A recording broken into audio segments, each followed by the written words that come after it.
ደሞዝ ያልከፈሉበት ምክንያት ምንድነው? ተጨማሪም ስራ ነበር እየሰራለሁት ግን ክፍያ ያቆሙብኝ።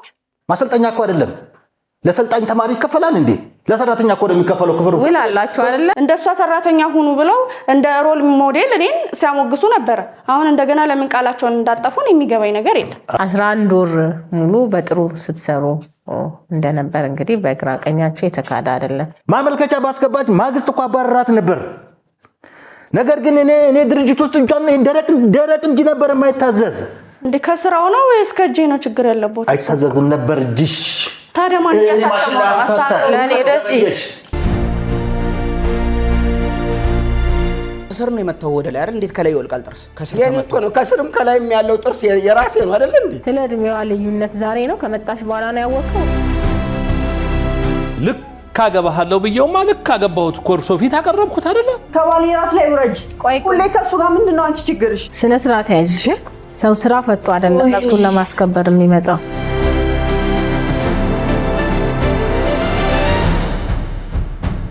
ሰላም ውድ የፕሮግራሜ ተከታታዮች እንደምን ሰነበታችሁ? ይህ ሳምንታዊ የሆነው የዳኛ ይታይ ፕሮግራም ነው።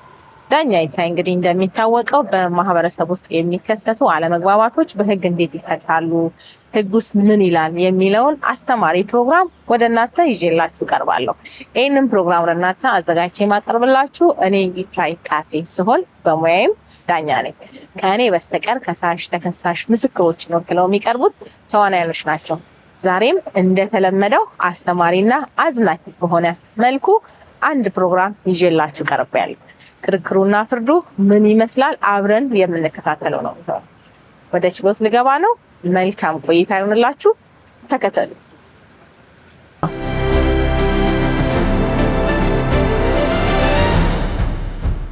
እንደምን ዋላችሁ። ችሎቱ በዳኛ ይታይ የዕለቱን ስራ ጀምሯል። ከሳሽ ወይዘሪት ሲሳይ ተመስገን። አቤት ቀርቤያለሁ። ተከሳሽ ዮርዳኖስ ማተሚያ ቤት የድርጅቱ ባለቤት አቶ ብሩክ ዮሐንስ። አቤት ቀርቤያለሁ። ቀርባችኋል? አሁን ክቡር ፍርድ ቤት። ጥሩ። እንግዲህ ከሳሽ በተከሳሽ ማተሚያ ድርጅት ውስጥ በጻፊነት በወር 10 ሺህ ብር እየተከፈለኝ ሳገለግል ቆይቻለሁ። ደሞዜን ሳያቆራርጡ ለ11 ወር ከሰጡኝ በኋላ ከዛም በኋላ ባሉት ወራቶች ውስጥ የ3 ወር ደሞዜን ሊከፍሉኝ አልቻሉም።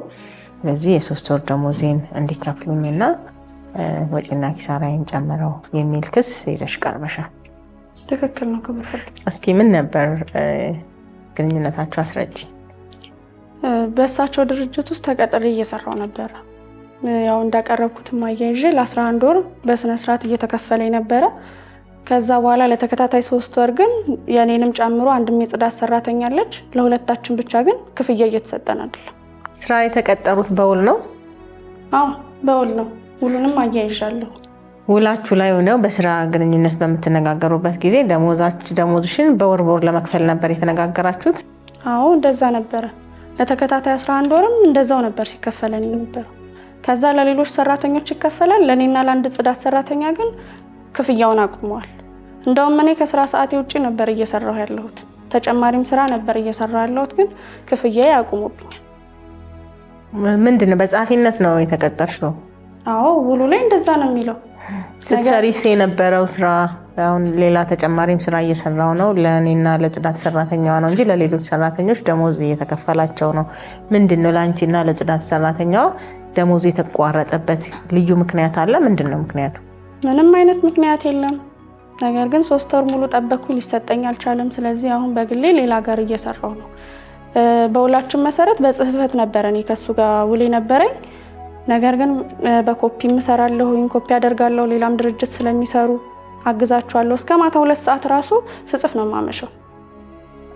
ይኸውልሽ እዚህ እኮ የቀረብሽው ፍርድ ቤት ነው። ፍርድ ቤት ሲቀረብ ደግሞ ትክክለኛው እያሳሳተች ነው። ይሄ ተራ አይደለም፣ የሷ ተራ ነው። እድል እሰጥዎታለሁ፣ ወደ እርሶ እመጣለሁ። በዛ ሰዓት በደንብ አድርገው ያስረዳሉ። ቀጥይ። እና ከስራ ሰዓት ውጪ እስከ ማታ 2 ሰዓትም 3 ሰዓትም እያመሸው የሚሄድበት ጊዜ አለ። እኔንም ያችም እንዳልኩት የጽዳት ሰራተኛዋንም ለ3 ወር ክፍያ ሊሰጡን አልቻለም። በተደጋጋሚ ጠይቄያቸዋለሁኝ ግን የተለያየ ምክንያት ነው የሚሰጡት።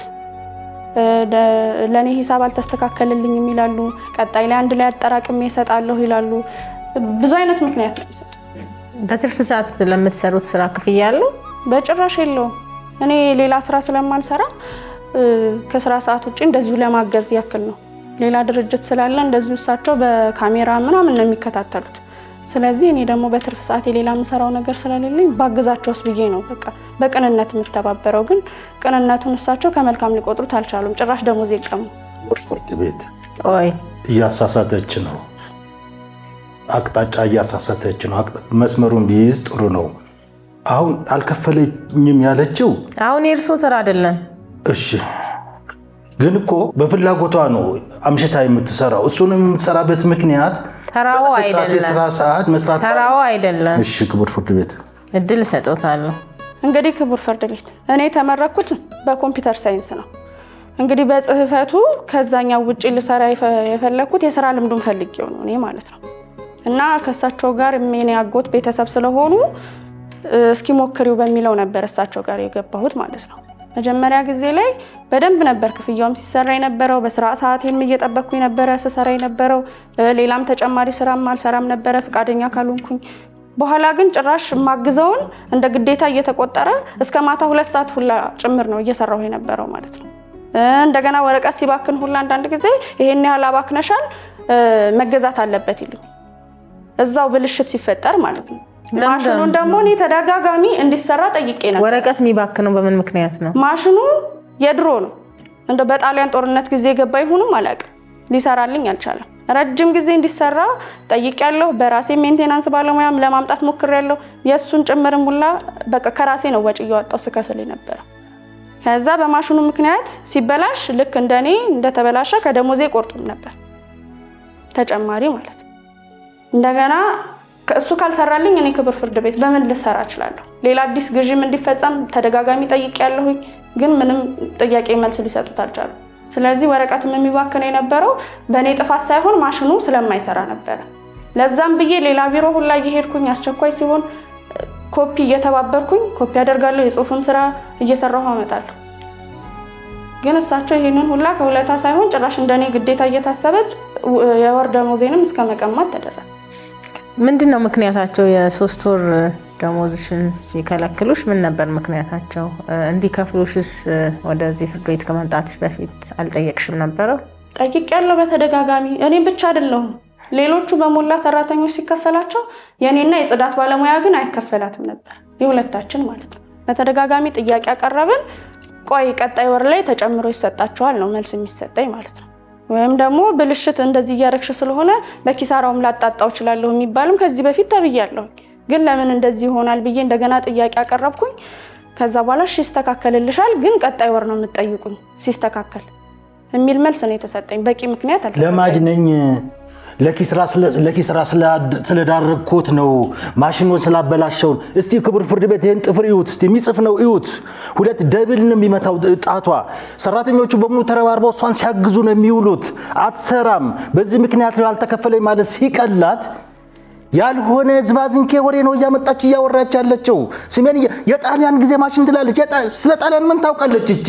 አሁን ይኸውልዎት የእርሶ እድል ተራ አልነበረም። እንዲሁ ነው ጣልቃ የገቡት። እያስጠነቀቅኩት ነበር። ስለዚህ ደሞዜን ሊከፍሉኝ ይገባል፣ የ3 ወር ደሞዜን እያልሽ ነው? አዎ በሚገባ ክቡር ፍርድ ቤት። ጥሩ እንግዲህ እያዳመጡ ነው። ተቀጥሬ በህፃፊነት ስሰራ ነበረ።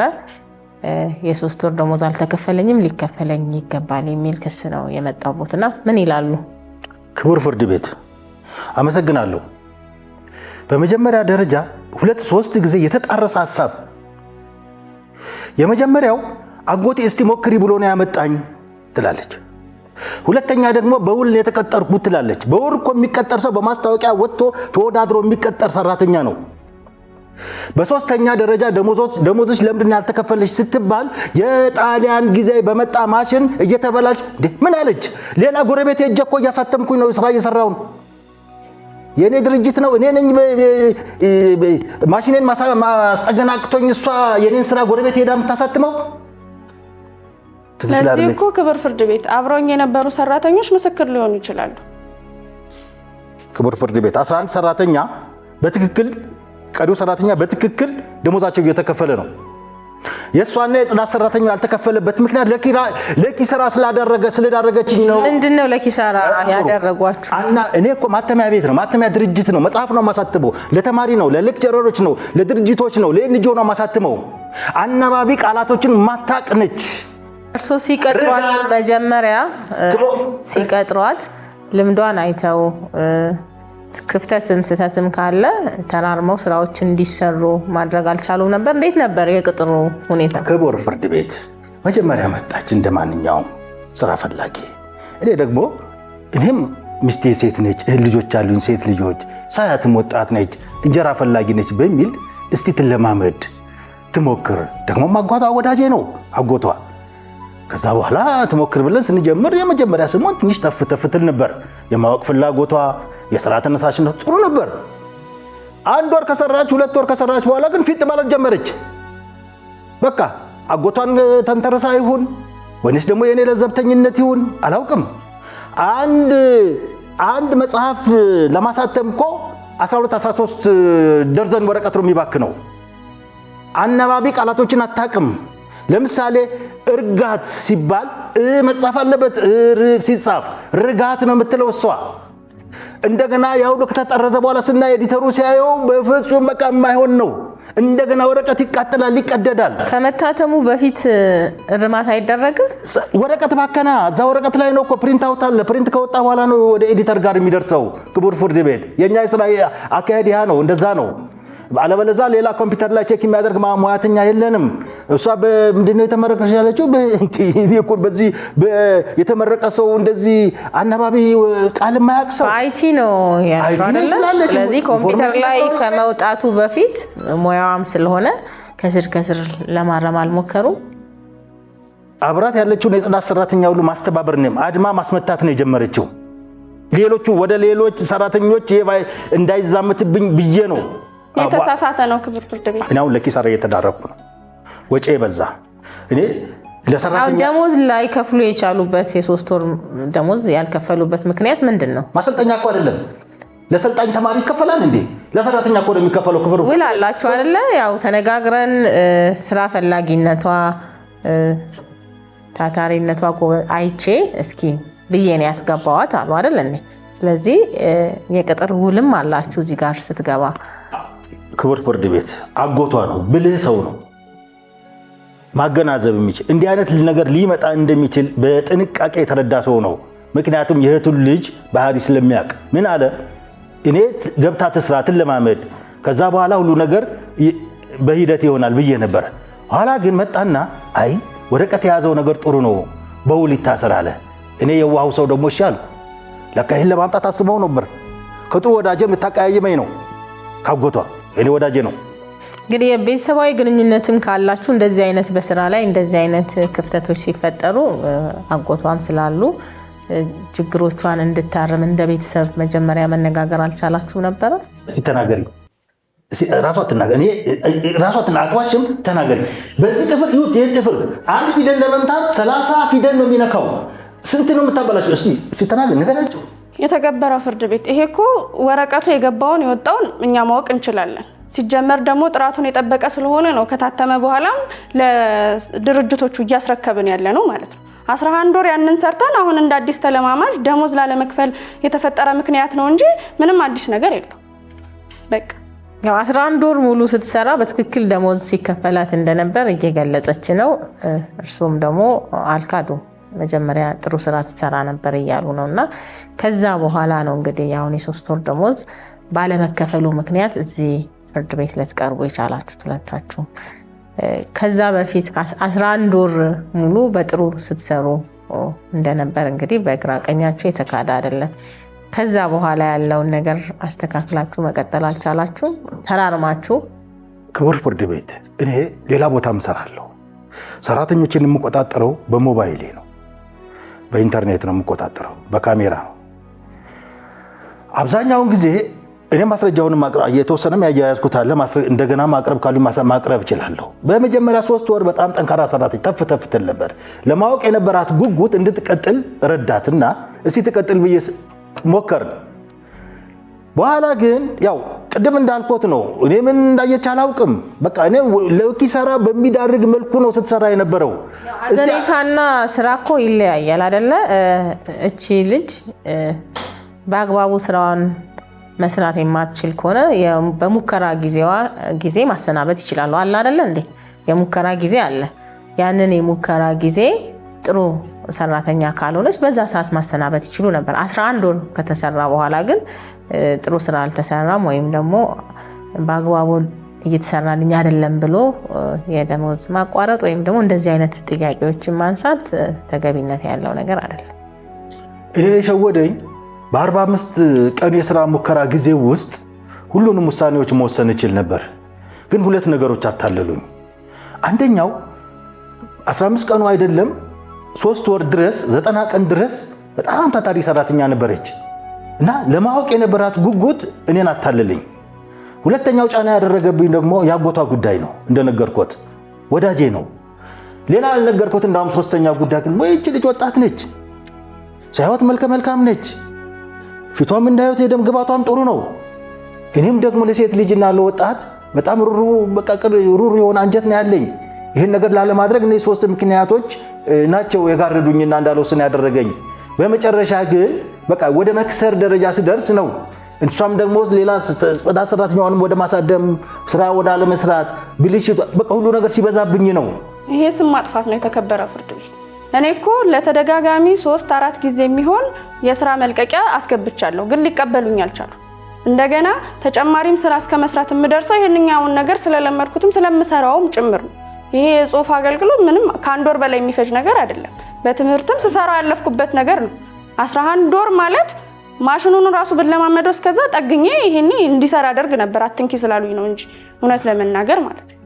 ስለዚህ እኔ ማሳደምም አይደለም የጽዳት ሰራተኛዋ እያለቀሰች ከኔ ጋር ሁላ ነው ምግብ እዛ የምትመገበው ሳንቲም ሁላ እስከማጣት ድረስ እየደረሰች ማለት ነው። ይሄ ከመግባባት አጉል ከመግባባት ቤተሰባዊ ከመሆን የመናናቅ ነገር መጥቶ ነው እንጂ 11 ወር በስነ ስርዓት ነበር እየሰራን ነበር። ሁለቱም ድርጅት እየተላኩኝ ከውሌም ውጪ ነበር እያገዝኳቸው እየሰራሁ ነበር። ምስጋና እያመሰገኑ ሁላ ነበር። የስብሰባውም ሰዓት እንደሷ ሰራተኛ ሁኑ ብለው እንደ ሮል ሞዴል እኔን ሲያሞግሱ ነበር። አሁን እንደገና ለምን ቃላቸውን እንዳጠፉን የሚገባኝ ነገር የለም። አሁን እንግዲህ ቤተሰብነትና ስራ ይለያያል። ሰው ቤተሰብ ነን ሲል መቀራረብ ሲኖር የሚሰሩ ስራዎች ደግሞ ይበልጥ ጥሩ ሆነው ተጋግዞ በእውቀት የሚመራ ነው መሆን ያለበት እንጂ ቤተሰባዊነት ላይ መግባባት ላይ ተመስርተን ግን ተዋወቅን ብለን ስራን የምናበላሽ ከሆነ ይሄ ተገቢነት ያለው ነገር አይደለም። እንደዚህ አይነት ነገሮች ደግሞ ካሉ ቶሎ እርምጃ መውሰድ ነው። ሰው እንደ ድርጅት ባለቤት ብዙ ሰራተኞችን ቀጥረው ሲያሰሩ የኖሩ ነው አይደል እንዴ? ልምድ አሉት መቼም። 2 ድርጅት ካሉት ሰራተኞችን እንዴት ማስተዳደር እንዳለበት ያውቃሉ። ይሄንን ለርሶ መምከር የሚጠበቅብኝ አይመስለኝም።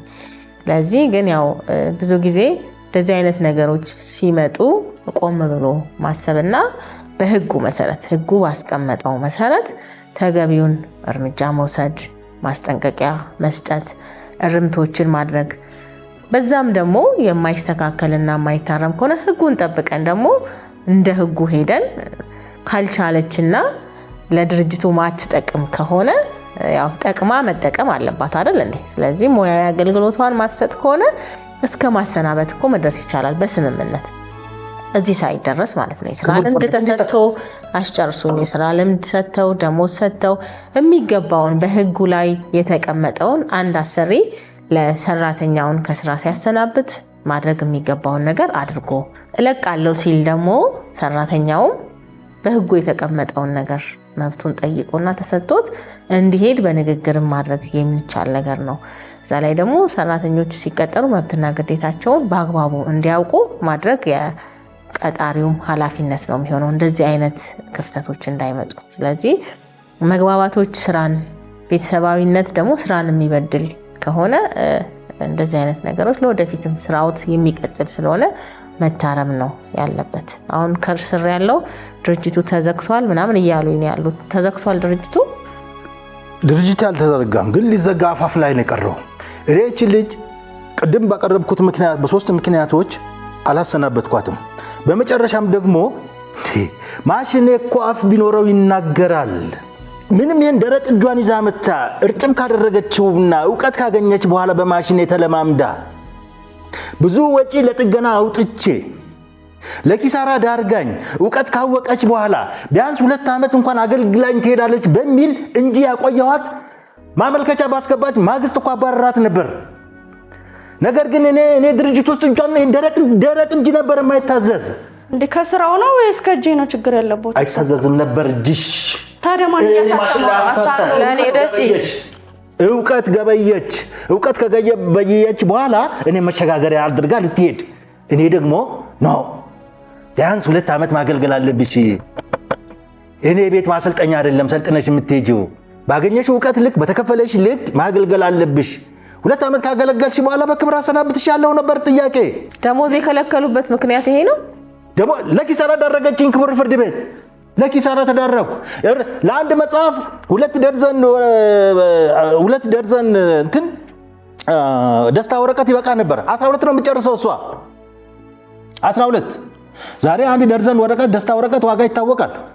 ቀለም አለ፣ የቤት ኪራይ አለ፣ መብራት፣ ውሃ፣ ስንት ነገር አለ። ይሄን ሁሉ ስራዎች ስትሰራ ለ11 ወር እንግዲህ እንደዚህ አይነት ክፍተቶች አልነበሩም። ከዛ በኋላ ነው ያርሶ አላሰለጠኑም ወይንስ ከዛ በኋላ ምን አይነት ችግር መጥቶ ነው እንደዚህ አይነት ክፍተቶች ሊፈጠሩ ይችላል? ክቡር ፍርድ ቤት ቅድም እኮ ተናግሬ ነበረ። ለእስከ 3 ወር ጥሩ ሰራተኛ ታታሪ ነበረች። የማወቅ ፍላጎት ነበራት። እዚህም እዛም ትታትር ነበር። ሌሎች ሰራተኞችም ያግዟት ነበር።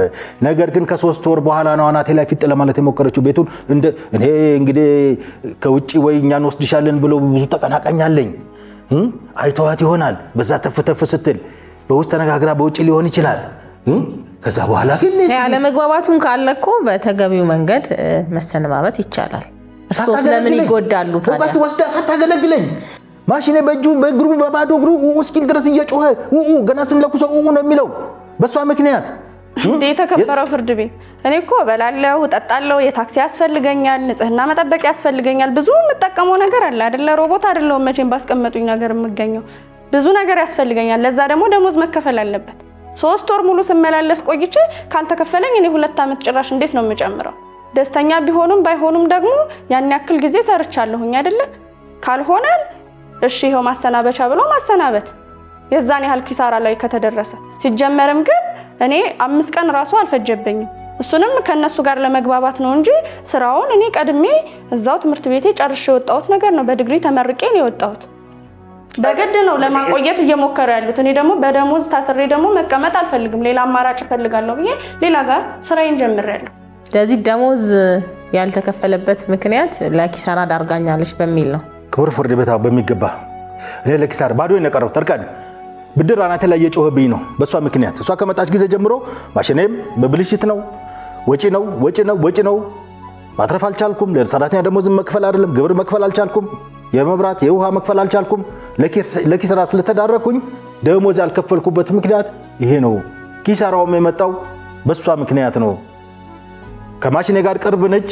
ማሽኔን ዱዳ አድርገዋለች፣ እንዳይሰራ አድርገዋለች። ክቡር ፍርድ ቤት እንዳውም እንድታሰራልኝ ካሳ ሁሉ ጠይቃታለሁ። ገና በቴክኒሻን አስመርምሬ እንድታስጠግንልኝ ሁሉ እጠይቃታለሁ። ክቡር ፍርድ ቤት የተከበረው ፍርድ ቤት ይሄንን አሁን ምክንያት እየሰጡ ያሉት ደሞዝ ላለመክፈል ነው። 11 ወር ስንሰራ ይሄ ነገር አልተፈጠረም ነበር። ተጨማሪ ነገር መክፈት ስለፈለጉ ለዛ በጀት ስላጣራቸው በእኛ ለማካካስና ልክ እንደ ቤተሰብ እንደ ግዞት ብቻ ለማሰራት ስለፈለጉ። ስለዚህ አሁን ደሞዜን እፈልጋለሁ። እንደገና ተጨማሪ እዚህም ለተንገላታውበት ኪሳራዬን ይክፈሉ። ጥሩ እንግዲህ ያው ክርክራችሁን አዳምጫለሁ። መዝገቡ መርምሮ ውሳኔ ለመስጠት ተለዋጭ ቀጠሮ ተሰጥቷል። የዕለቱ ስራ በዚህ ተጠናቋል።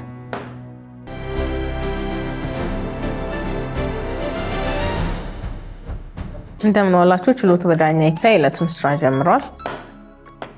ከሳሽ ወይዘሪት ሲሳይ ተመስገን። አቤት ቀርቤያለሁ። ተከሳሽ የዮርዳኖስ ማተሚያ ቤት ድርጅት አቶ ብሩክ ዮሐንስ። አቤት ቀርቤያለሁ። ያው እንግዲህ ፍርድ ቤቱ መዝገቡን መርምሮ ውሳኔ ሰጥቷል። ውሳኔውን አነብላችኋለሁ። ፍርድ ቤቱ መዝገቡን መርምሮ ጭብጥ ይዟል። በዚሁም ከሳሽ በተከሳሽ ድርጅት በሆነው የዮርዳኖስ የህትመትና የጽህፈት አገልግሎት ድርጅት ውስጥ ተቀጥረው ሲሰሩ ያልተከፈላቸው የ3 ወር ደሞዝ ሊከፈላቸው ይገባል ወይስ አይገባም የሚለውን መርምሯል። ከሳሽ በተከሳሽ ድርጅት ውስጥ ተቀጥራ ስትሰራ እንደነበር በግራ ቀኙ አልተካደም። ተከሳሽ ደሞዝ ያልከፈልኩት ስራውን በመቀዝቀዙ፣ በሌላ በኩል ደግሞ ከሳሽ የጽህፈት ስራ ስትሰራ ስህተት እንደምታበዛ፣ ፎቶኮፒ ስታደርግም ወረቀት እንደሚባክን በችሎት ገልጸዋል። ተከሳሽ ከሳሽ ስራውን አይችሉም ካሉ ወደ ህጋዊ መፍትሄ መግባት ሲገባቸው ይህንን አላደረጉም። በአሰሪና ሰራተኛ አዋጅ ቁጥር 1156 2016 አንቀጽ 12 መሰረት የአሰሪ ግዴታ አንቀጽ 12 1 መሰረት ለሰራተኛው ደሞዝ መክፈል እንዳለበት ይደነግጋል። ከሳሽ ስራ ከሰሩ ደግሞ ተገቢውን ክፍያ በውላቸው መሰረት ሊከፈላቸው ይገባል። ስለሆነም ከሳሽ ስራ እየሰሩ ግዴታቸውን እየተወጡ ተከሳሽ ደሞዝ አለመክፈል ህግን መሰረት ያደረገ ስላልሆነ ተከሳሽ ለከሳሽ ያልከፈሉት የ3 ወር ደሞዝ 30 ሺህ ብር ሊከፍሉ ይገባል። ወጪና ኪሳራ 5 ሺህ ብር በድምሩ 35 ሺህ ብር ሊከፍሉ ይገባል በማለት ፍርድ ቤቱ ውሳኔ ወስኗል። ይግባኝ መብት ነው። መዝገቡ ተዘግቷል። ወደ መዝገብ ቤት ይመለስ። የዕለቱ ስራ በዚሁ ተጠናቋል።